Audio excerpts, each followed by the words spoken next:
Today I'm going to show you basically how to make a Aspen landscape painting from start to finish. A lot of time lapse will be in between talking, and there'll be a lot of narrative over the images while I'm painting.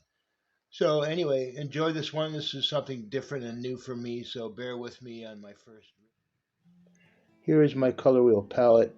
I arrange it the same way every time I paint. It's great for mixing. Just getting started on this painting, a few basic lines for composition. I like to do lots of layers, so here's the very first layer, trying to get a lot of paint on. I find the more paint I use, the better the colors. So once I've got that undercolor, I'm going to start designing the composition just a little bit more. I thought I would do something different with some different colors. I'm giving some pink trees in the background and some blue trees up front, and again it's still the undercolor. Once I feel confident I've got enough paint on my undercolor, I can start doing some of the details like these green leaves, lots of different kinds of greens, yellow greens, blue greens. Here's my favorite part of doing aspens, all those textures and lines and marks. I love that. It really makes an aspen give it its character. You kind of see me working these marks, and I'm just using basically black, maybe with a little bit of purple in it. I like to kind of use another brush with some white on there just to kind of soften some of the black marks once I put them on there when it's still wet. Here I'm showing you my reference. I do a watercolor most of the time before I started painting, just to give myself a reference, and I think it's important to have a reference. Helps with some of the details. I'm also using photographs of aspen trees just to give myself more information. But here I'm starting to give it some more colors. I like putting some of that orange over that raw sienna. Yeah, it kind of gives it a nice look. Trying to create a little bit of depth with color, adding some highlights to some of those greens.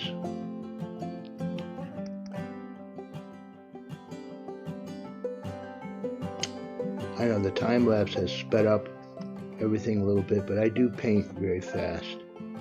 I try to use my intuition and just kind of go for it. The nice thing about acrylic paint, if you don't like it, you can just wipe it out and do something different or start again.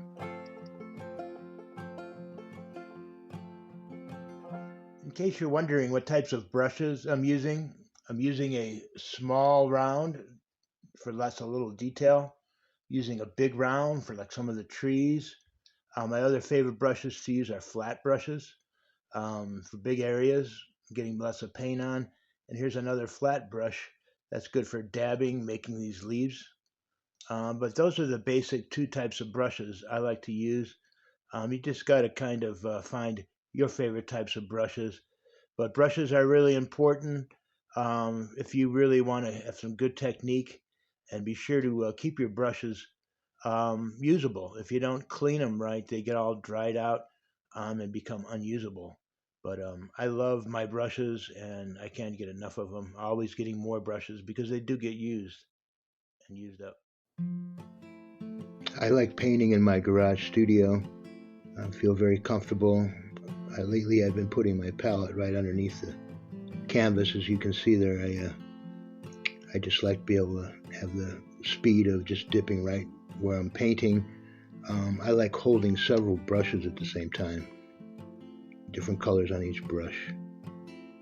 And of course here I'm just adding a little bit more color interest, some of this orange, and also some details, kind of expressionist mark making, and some of the colors that I'm using that small flat brush to kind of give that expressionistic look and a little impressionism. I think it's important to know your art history so you can kind of draw on all the great masters. I look at a lot of art and art history. I think it's so important.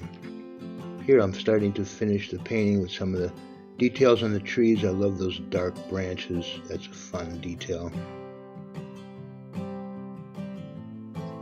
This is the last part of the painting, just getting those final details, cleaning it up a bit, and just making sure everything's just right. Thank you for watching the video. Please subscribe to my channel, and have a great one. Hope you like the video.